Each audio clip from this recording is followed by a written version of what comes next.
Selamat siang, saya ucapkan shalom bagi kita semua. Apa kabarnya? Luar biasa ya. Kita baru lewati Paskah ya. Paskah itu adalah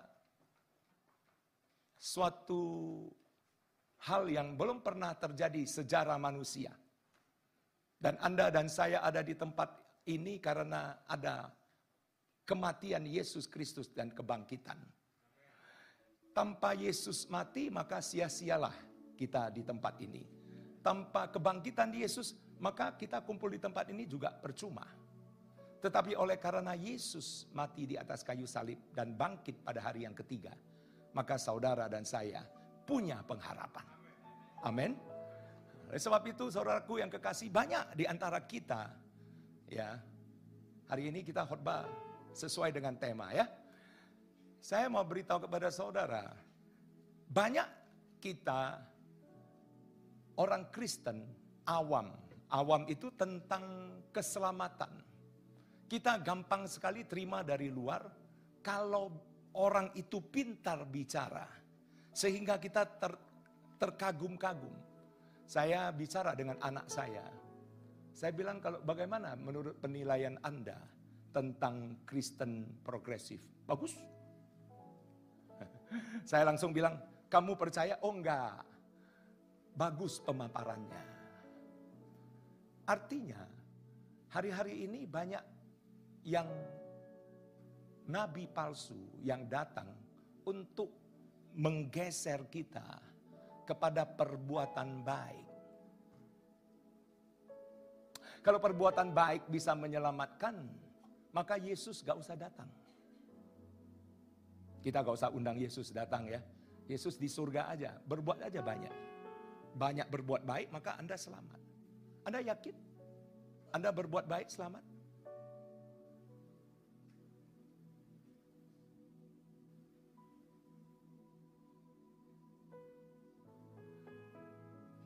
Pertanyaan saya, tidak tahu dengan orang bodoh sama enggak? Saya tidak tahu. Oh, saya bodoh. Bodoh sama tidak tahu sama enggak? Tidak tahu, saya kasih tahu. Yesus mati buat kamu, bangkit buat kamu. Sudah tahu? Terus besok saya kasih tahu. Besok saya kasih tahu. Setiap minggu saya kasih tahu. Anda sudah tahu. Terus Anda tidak melakukan. Anda tidak percaya. Artinya Anda adalah orang. Saya kasih tahu, Pak, Bu, hari Minggu harus ke gereja. Iya, Pak. Pak, Bu, hari Minggu harus ke gereja. Iya, Pak. Terus Anda datang, kadang tidak datang. Sama nggak orang bodoh dengan orang yang tidak tahu? Orang yang tidak tahu sama bodoh beda. Orang bodoh yang dikasih tahu tidak mau tahu. Di gereja perlu bawa persembahan nggak? Hah? Yang bilang perlu. Pak, di mana ayatnya harus bawa persembahan?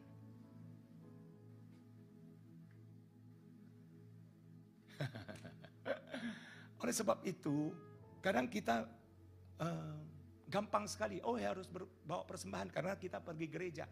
Karena tradisi gereja harus bawa persembahan. Bawa persembahan harus. Bawa perpuluhan harus gak? Yang bilang harus, boleh lambaikan tangan. Yang lain? Sederhana aja, Pak. Kalau Anda bayar perpuluhan, membuktikan Anda mengaku bahwa uang yang Anda dapat berasal dari Tuhan. Betul? Bapak bayar perpuluhan, Anda sama dengan mengaku, ini berkat semua adalah dari Tuhan. Maka saya wajib membayar perpuluhan. Kenapa Anda gak bayar perpuluhan? Karena Anda merasa itu bukan dari Tuhan. Halo. Oleh sebab itu kemarin saya sama anak muda bilang, Pak Fen, kita itu belum merdeka dalam hal memberi. Ini kan merdeka ya? Merdeka. Anda dan saya belum merdeka dalam hal memberi. Waktu mau memberi, enak aja Pak Fen mau bangun gereja sekian M. Emangnya saya punya uang gampang dicari. Padahal kita selalu ngomong semua berasal dari itu. Tapi begitu untuk mau merdeka dalam memberi, kita masih terbelenggu. Gereja adalah Tuhan punya, bukan Pak Fen punya. Halo, mohon maaf Pak, saya bukan ngomong, saya gak doakan. Seumpamanya Bapak dipanggil oleh Tuhan. Gereja ini ada yang meneruskan gak? Ada, bukan Pak Fen punya, Tuhan punya. Cuman hari ini Pak Fen sebagai gembala. Oleh sebab itu, saudaraku yang kekasih, jangan dengar kiri kanan. Gak usah dengar. Kenapa? Banyak orang cari uang melalui TikTok, melalui Instagram. Hari ini Kristen progresif jutaan view. Untuk apa? Mereka cari duit di situ. Mereka gak punya jemaat. Jadi supaya Anda tahu bahwa mereka itu cari duit dari situ. Apakah dia jaga jiwa kita? Apakah dia jaga keluarga kita? Enggak. Gembala kita yang jaga kita. Mereka tidak jaga kita. Amin. Anda dan saya itu merdeka, harus merdeka dalam hal memberi. Merdeka di dalam kemiskinan. Banyak orang miskin dalam hal mental, karakternya miskin. Banyak orang punya pemikiran bahwa memberi adalah kerugian. Tetapi dalam pekerjaan Tuhan, Anda kalau merdeka, orang bilang financial yang freedom, maka Anda gak akan kekurangan. Karena apa yang Anda dapatkan, itu semua kembali kepada Tuhan. Tadi ada yang antar saya ke sini. Itu jemaat GPDI. Dia bilang gini, Pak, bagaimana ya kita ya sebagai pengusaha, takut ditipu orang. Saya bilang kamu punya gembala gak mungkin tipu kamu. Gembalamu pasti gak tipu. Contoh, gembala kita bapak rohani kita. Ada bapak tipu anak? Ada? Gak ada bapak tipu anak. Anak tipu bapak ada. Anak tipu, bapak saya pernah ditipu anak saya. Ya, dibohongin anak saya. Ada bapak-bapak yang pernah dibohongin anaknya? Saya pernah dibohongi. Pak, pinjam duit dong. Berapa? Setiau. Saya bilang, kapan kembaliin? Besok. Besok dia gak kembaliin. Besok dia gak kembaliin. Besok gak boleh. Loh, mana? Aduh sorry, uang saya belum keluar. Sampai hari ini, gak ada bayaran. Ini salah satu, anak bisa tipu bapak. Bapak tipu anak enggak. Oleh sebab itu Anda ke tempat gereja, Anda sudah tepat tempatnya. Di luar, emangnya dia bilang, emangnya gue pikirin Anda. Mohon maaf ya, kalau kita hari ini masuk rumah sakit, yang di TikTok datang gak? Anda telepon, tolong dong Gilbert you datang. Datang dia? Enggak. Tolong dong pendeta yang terkenal di Jakarta datang dong. Doakan saya di rumah sakit. Yang datang doakan Anda siapa? Gembala Anda.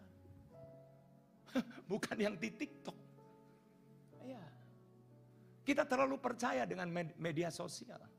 Bukan gak boleh Anda lihat di situ. Tetapi saya mau beritahu kepada saudara, Anda harus datang beribadah. Beribadah itu panggilan Tuhan. Anda harus beribadah. Makanya dikasih tahu beribadah, beribadah. beribadah. Anda kalau gak mau ibadah, namanya bebal Anda. Di gereja harus bawa persembahan. Harus. Nah, coba lihat. Sebab Tuhan adalah roh. Mari kita baca. 1, 2, 3. Sebab Tuhan adalah roh. Dan di mana ada roh Allah, di situ ada kemerdekaan. Konteksnya apa ini? Saya pelajari, Pak. Saya ke Medan waktu Lebaran. Saya ketemu orang-orang yang susun guideline ini. Saya bilang, ini maksudnya apa?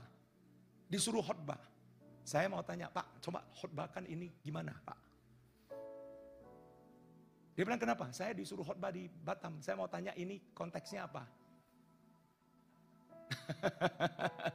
Emangnya gampang. Apalagi dia campur aduk. Coba tadi, temanya apa? Temanya karunia, dan ini bisa 3 kali khotbah. Merdeka ya merdeka. Karunia ya karunia. Karunia sama mereka apa? Sangkut pautnya? Enggak ada. Roh Kudus? Beda. Kalau saya bisa 3 kali khotbah. Bicara tentang Roh Kudus, bicara tentang kemerdekaan, bicara tentang karunia. Pak Bambang bicara bahwa kita perlu dapat karunia-karunia nubuatan, karunia berbahasa roh, hikmat, pengetahuan. Penting nggak? Penting. Hari-hari ini kita lihat nggak gereja pakai gitu? Enggak. Kenapa? Gereja merasa itu nggak butuh. Tetapi itu butuh. Tapi nggak apa-apa, hari ini saya padatkan aja. 40 menit saya khotbah semuanya. Beri tepuk tangan buat Tuhan dulu. Nah, ini cuman saya kemarin baru susun. Merdeka dari dosa, merdeka dari kemiskinan, merdeka dalam ketakutan, merdeka dari hukum. Sebenarnya ini bicara tentang hukum.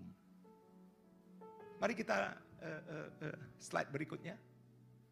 Slide berikutnya. Lagi. Nah ini. Ini kan konteksnya di 2 Korintus pasal 3. Mari kita baca ayat yang ke-6.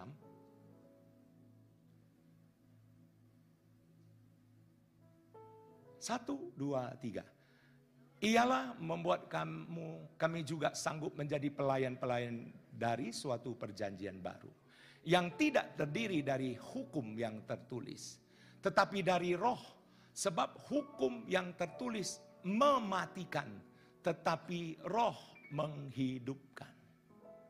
Jadi Rasul Paulus sedang berbicara tentang hukum dan kasih karunia. Hukum mematikan. Apa mematikan? Hukum Taurat, ada satu yang Anda tidak bisa ikuti, maka Anda ada di neraka.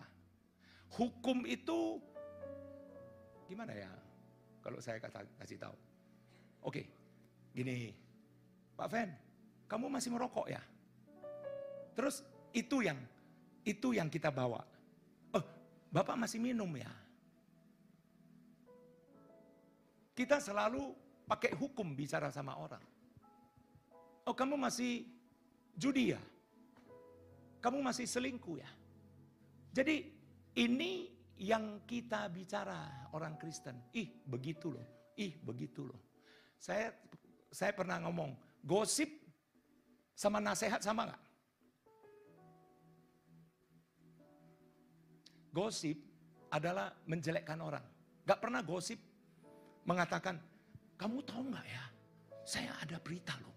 Berita apa? Sesuatu yang hebat. Kenapa? Pak Daniel Satyo Nugroho. Dia itu sekarang kaya raya. Baik sekali orangnya. Itu gosip Kak? Bukan. Itu bukan gosip. Tapi kamu gak tahu ya. Istrinya udah meninggal. Hari-hari ini bawa cewek terus. Itu gosip. Itu Oleh sebab itu sesuatu yang gosip selalu yang nadanya negatif. Ya kan? Kalau ngangkat orang jarang. Pak Fen hari ini sukses. Jarang. Ya kan? Hari ini kita punya perkataan harus merdeka. Setiap perkataan kita pun harus merdeka. Banyak kita suka. Nah, Apa yang mati? Hukum itu mati. Banyak orang ke gereja itu bicara tentang hukum. Dia pakai baju agak buka dikit. Ada cewek datang, umpamanya Pak Fen. Datang dia pakai rok agak pendek. Dia masuk pakai agak seksi. Apa gosipnya? Ibu-ibu di sini. Mohon maaf. Apa gosipnya ibu-ibu? Gak tahu dari mana itu. Kita suka menghakimi orang. Pakaian seksi orang datang. Laki-laki ganteng biasa aja. Tapi ibu-ibu lebih suka gosip perempuan. Percaya aja. Kalau laki-laki ganteng, oh ganteng ya. Tapi kalau ada cewek yang datang dengan pakaian yang seksi. Ini saya kenal, ini orang ya begini. Hukumlah yang mematikan orang. Roh Kudus yang memerdekakan kita. Bisa katakan amin. Beri tepuk tangan yang paling meriah bagi Tuhan. Oleh sebab itu banyak orang ke gereja tadi kan. Yang antar saya. Pak, saya sering ke gereja. Kadang-kadang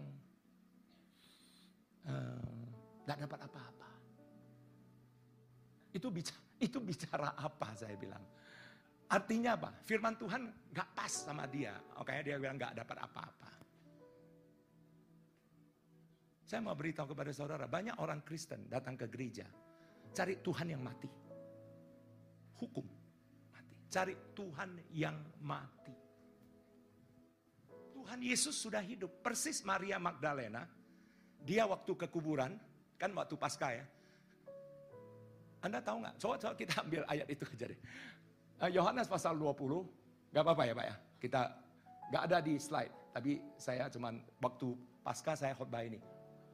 Yohanes pasal 20 ayat 1.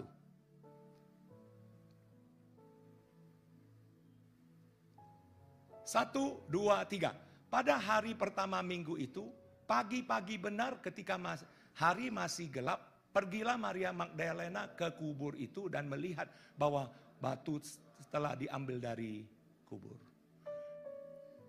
Hari apa? Hari apa Maria Magdalena ke kubur? Hari apa Yesus bangkit? Hari Minggu. Makanya Jumat, Sabtu, Minggu Paskah. Yesus bangkit. Jadi Anda hari Minggu datang ibadah sudah tidak salah. Amin. Amin. Sudah tidak salah. Pertanyaan saya, Maria Magdalena ke kuburan kapan? Pak Yunus, dia bilang apa? Mana tadi ayatnya? Pagi-pagi benar ketika hari masih gelap. Ada orang pergi cengbeng pagi-pagi gelap. Siapa yang masih pergi cengbeng? Saya pergi loh. Tapi saya ke kuburan bukan sembah orang mati. Saya ke kuburan, bersihkan ya kuburannya, taruh bunga di situ. Ya kan? Mengingat. Ke kuburan boleh nggak? Maria Magdalena ke kuburan kok. Salah? Nggak salah. Tinggal ke kuburan itu kita ke sana ngapain? Anda percaya kuburan itu ada apa di kuburan? Ada orang tengah malam ke kuburan ada? Kenapa Anda nggak berani kalau hari gelap? Ibu-ibu ketawa di belakang. Gelap gak ada yang mau ke kuburan. Katanya di kuburan banyak apanya? Hah? Kuburan banyak apanya?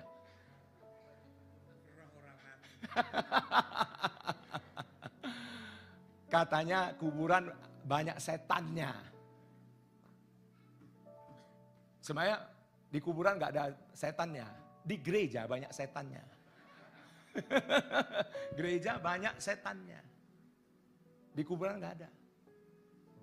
Setannya banyak di gereja. Dan di sini gak ada.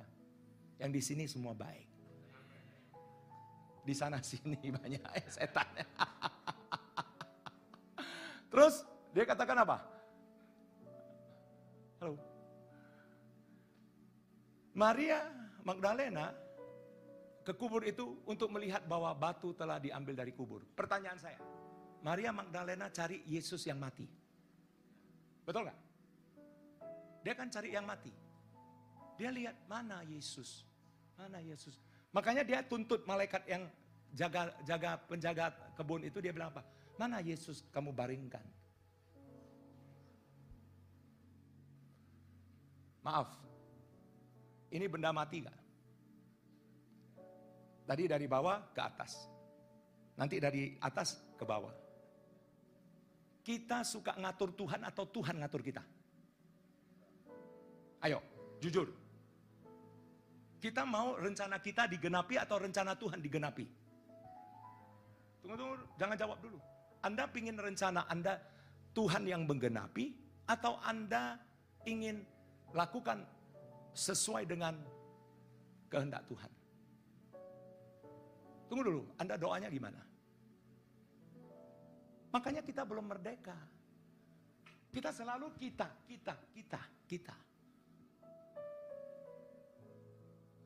Tuhan berkati kita. Tuhan bukan pesuruh kita. Ini kan benda mati. Kita yang ngatur dia. Bukan dia ngatur kita. Kita seperti anggap dia itu ini. Padahal Tuhan kita sudah mati dan bangkit. Amin. Dia sudah bangkit dari kubur. Dan Anda hari ini dimerdekakan. Haleluya. Yang setuju dengan saya katakan amin. Beri tepuk tangan yang paling meriah bagi Tuhan. Sungguh besar pengorbananmu bagiku, terlalu dalam untuk dimengerti. Sungguh besar, sungguh indah yang kau pikirkan tentangku, tak terselami bagiku. Sungguh indah.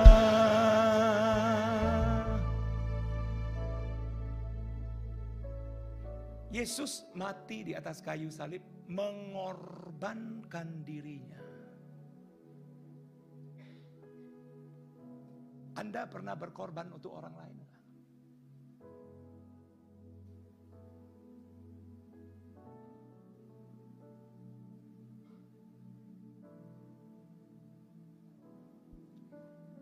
Bicara tentang pengorbanan, bicara tentang seseorang yang sudah merdeka. Berkorban itu bukan untuk diri Anda sendiri. Berkorban itu untuk orang lain, pasti.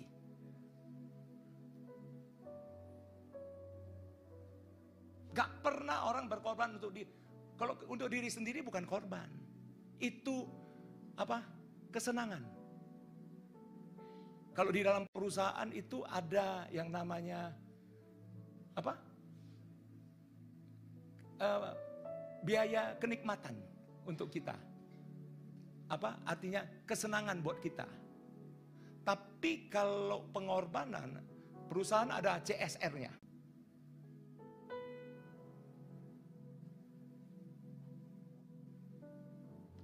Coba tadi, kembali ke slide. Tadi di Roma pasal, terus lanjut. Ya, mari kita baca. 1, 2, 3. Syukurlah. Tetapi sekarang kamu dengan segenap hati telah mentaati pengajaran yang telah diteruskan kepadamu. Ada ayat 18, cukup ini. Terlalu panjang nanti gak habis.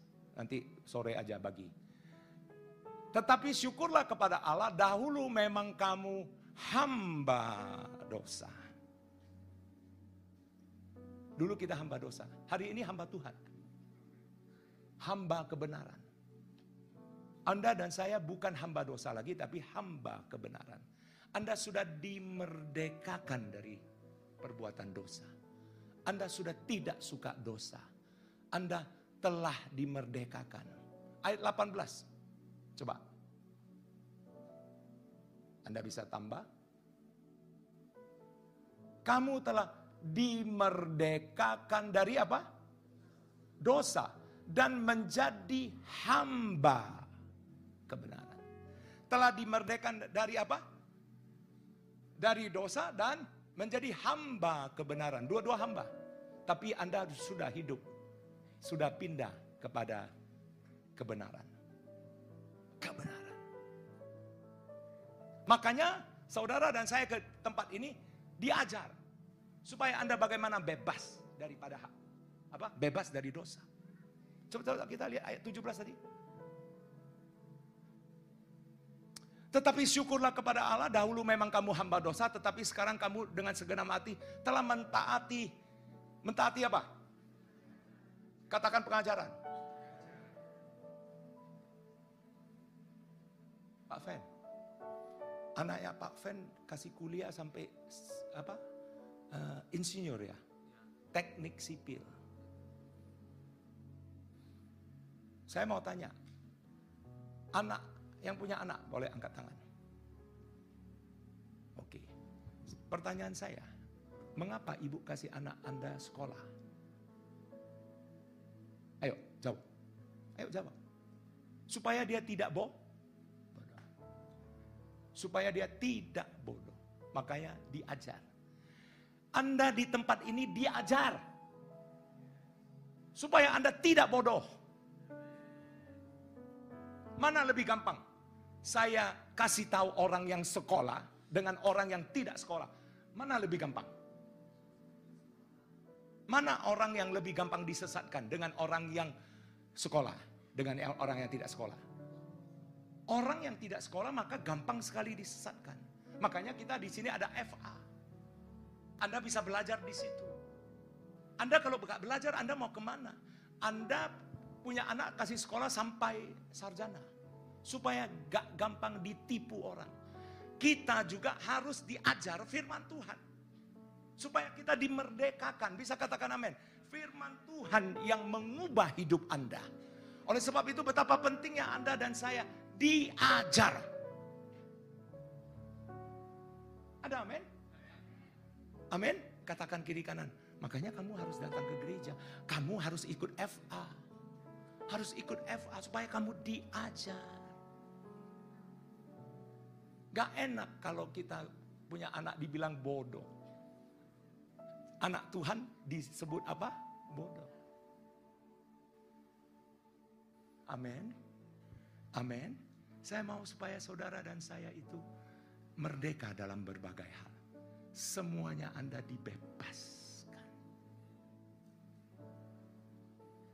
Oleh sebab itu firman Tuhan gak selesai di situ. Bagaimana Yesus? Nanti sore aja. Ini cepat sekali habis waktu. Bagaimana kita bisa merdeka, betul-betul merdeka? Tidak terikat dengan hal-hal yang ketakutan. Merdeka dari ketakutan. Firman Tuhan 2 tadi, ada 2 Timotius pasal 1 ayat 7 itu. Lanjut lagi. Terus.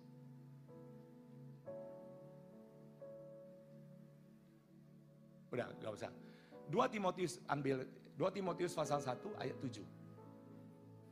Nanti baru ini. Sebab Allah memberikan kepada kita bukan roh ketakutan, melainkan roh yang membangkitkan kekuatan, kasih dan ketertiban. Merdeka itu tertib. Kalau merdeka itu suka-suka kita, itu bukan merdeka. Itu liar. Kalau suka-suka kita itu namanya liar, bukan merdeka. Merdeka itu tertib. Saya mau tanya, Anda kalau keluar, turun, lampu merah ada, Anda stop atau jalan? Kalau Anda jalan, tabrakan nggak? Itu namanya liar. Tapi kalau merdeka itu kita ikut aturan main. Amin. Ikut aturan main. Di mana-mana Anda boleh pergi, tapi begitu lampu merah Anda harus stop. Kekristenan bukan liar, kekristenan tertib. Roh Kudus punya kasih, ujungnya apa? Self control, penguasaan diri. Amin. Ya, kalau kita ini, maka kita akan orang lain lihat kita seperti lihat Yesus. Makanya waktu ada satu anak kecil, dia ketemu seorang bapak. Gak tahu bapak itu bilang, kamu ini ya, dia kasih sesuatu buat anak itu. Anak itu kelaparan, dia kasih, bantu sama anak kecil yang di Afrika. Itu anak kecil bilang sama bapaknya, bapak itu, kamu Yesus ya. Kenapa? Ya, saya dengar guru sekolah minggu saya ngomong, Yesus itu baik, suka memberi. Bapak itu Yesus ya. Harus seperti Yesus. Anda tidak terbelenggu dengan ketakutan. Mau memberi aja, kenapa kita takut? Itu bukan Roh Kudus. Roh Kudus itu memerdekakan kita. Gak ada takut lagi. Karena hidup kita semuanya ditanggung oleh Yesus di atas kayu salib kok. Buat apa kita memperoleh seluruh dunia, tapi jiwa kita binasa? Dan saya kutip sedikit, saya tutup di sini. Masalah karunia. Hari ini kalau Anda nanti sore gak datang lagi, Anda harus tahu apa itu karunia. Tadi kan karunia bernubuat, karunia apa? Berbahasa roh, karunia apa? Hikmat. Ya. Ada contoh nggak? Hari-hari ini gereja malas bicara tentang karunia. Ada gereja yang nggak percaya lagi karunia itu ada.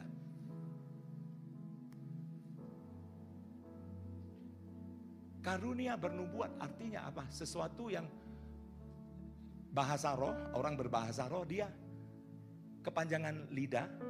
Tuhan kasih tahu apa arti bahasa roh itu, dia sampaikan. Paham maksudnya? Roh Kudus yang memberi karunia-karunia. Itu 1 Korintus pasal 12 kan, kita bicara tentang Korintus kan. Korintus orang yang sungguh luar biasa dipakai oleh Tuhan, tapi moralnya bobrok. Ya kan? Korintus moralnya bobrok, tapi karunianya hebat sekali. Betul nggak? Pasal 13, pasal 14, mereka bahasa roh, mereka bernubuat, semua hebat-hebat semua. Mari kita lihat Kisah Para Rasul pasal 8. Satu contoh aja, orang yang penuh dengan Roh Kudus dan punya karunia.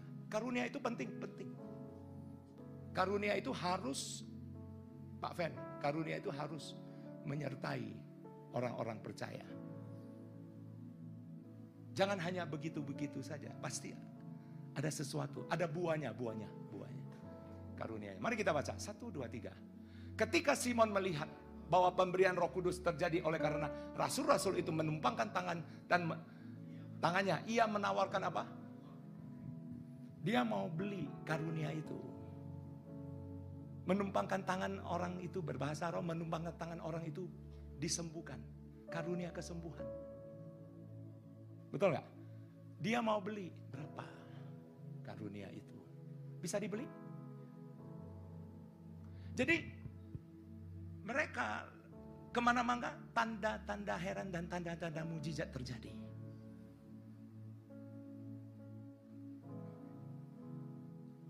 Dan siapa yang mau beli? Bukan Simon Petrus. Simon. Terus apa? Tadi? Ketika Simon melihat bahwa pemberian Roh Kudus terjadi oleh karena rasul-rasul itu menumpangkan tangannya, ia menawarkan uang kepada mereka. Ayat 19. Serta berkata, berikanlah juga kepadaku kuasa itu. Tahu kuasa? Roh Kudus. Kalau Anda terima, maka Anda punya kuasa. Tengking setan-setan keluar. Doakan orang sakit sembuh. Amin. Oleh sebab itu saudara dan saya harus minta Roh Kudus memberi karunia itu. Karunia hikmat, berkata-kata hikmat. Karunia pengetahuan, berkata-kata dengan pengetahuan. Karunia apalagi? Berbahasa roh. Karunia untuk menopang tangan orang sakit disembuhkan. Dan berikanlah juga kepadaku kuasa itu supaya kita menumpangkan tanganku di atas seseorang. Ia boleh menerima apa? Roh Kudus. Karena Roh Kuduslah yang memerdekakan Anda dan saya. Oleh sebab itu orang Kristen tanpa Roh Kudus maka Anda tidak merdeka. Kalau Roh Kudus tidak hidup dalam Anda maka Anda belum merdeka. Mengapa di gereja banyak orang yang suka gosip, suka membenci orang, suka kata-katain orang, tidak suka memberi? Karena apa? Roh Kudus belum ada dalam hidupnya. Kalau Roh Kudus ada di dalam hidup Anda, saya percaya gereja ini akan mengembang ke kiri dan ke kanan. Anda dan saya akan melakukan perkara-perkara besar. Dan kota Batam ini akan dimenangkan. Yang setuju dengan saya katakan amin. Beri tepuk tangan, mari kita bangkit berdiri bersama-sama. Sungguh besar pengorbananmu bagiku, terlalu dalam untuk dimengerti. Sungguh besar, oh, sungguh indah yang kau pikirkan tentangku, tak terselami bagiku. Sungguh indah. Siapa yang tahu Anda diselamatkan oleh karena Yesus mati di atas kayu salib? Firman Tuhan katakan, Anda dan saya dengar baik, lihat ke saya. Firman Tuhan katakan, pergi jadikan semua bangsa muridku. Pertanyaan saya, setelah Yesus mati di atas kayu salib dan bangkit menyelamatkan saudara dan saya, apakah Anda pernah cerita, bersaksi, memberitakan Injil? Saya mau tanya, Anda setiap hari memberitakan Injil? Boleh angkat tangan. Kalau enggak pernah, enggak usah angkat tangan. 1 minggu sekali, 1 bulan sekali, tidak ada. Saya kasih contoh ya. Kenapa Anda gak gampang untuk memberitakan ini? Saya kasih contoh. Kasih contoh Pak, sebelum kita akhiri ibadah.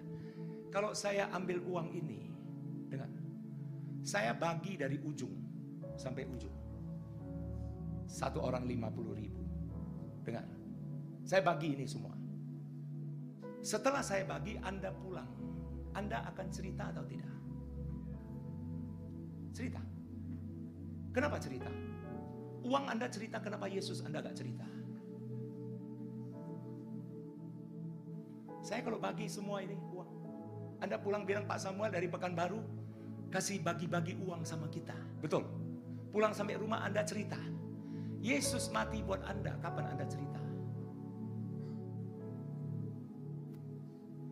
Yesus berkorban bukan untuk dirinya sendiri, untuk saudara dan saya. Kenapa kita gak cerita? Anda sudah dimerdekakan. Dulu Anda hamba dosa, Anda pengikut iblis, Anda hari ini dibebaskan. Uang Anda gampang cerita, saya dapat berkat. Oh, saya ikut Tuhan, saya diberkati uang. Orang full ghost bicara tentang berkat kan? Kapan kita cerita Yesus? Uang kita gampang ngomong. Yesus sudah berkorban buat kita di atas kayu salib, yang sudah memerdekakan saudara dan saya. Dengan apakah kita membalas kebaikannya? Amin. Makanya Jonathan Prawira bilang sama saya suka penyanyi-penyanyi. Jonathan Prawira, dia ada ciptakan satu lagu, dia bilang gini, ku telah Kenapa bukan Yesus mati? Dia bilang. Kayaknya gak ada yang mau mati. Saya juga gak mau mati. Pak Daniel, dia bilang Yesus mati, bukan saya yang mati. Kenapa harus saya yang mati? Dia waktu tulis ini, ku telah mati. Kenapa itu terus? Tetapi karena Tuhan, Roh Kudus tuntun dia, maka dia tulis lagu ini. Anda tahu waktu dia tulis lagu ini, meneteskan air mata. Dia katakan, ku telah mati dan tinggalkan cara hidupku yang lama, semuanya sia-sia dan tak berarti lagi hidup ini ku letakkan pada mesbah-Mu yang Tuhan. Jadilah padaku seperti yang Kau ingini. Waktu dia ciptakan lagu ini, dia lagu ini diproduksi. Dia nggak nyangka lagu ini seluruh gereja yang ada di Indonesia menyanyikan lagu ini. Dia bilang lagu ini sudah jadi berkat bagi bangsa negara kita Indonesia. Hanya mati.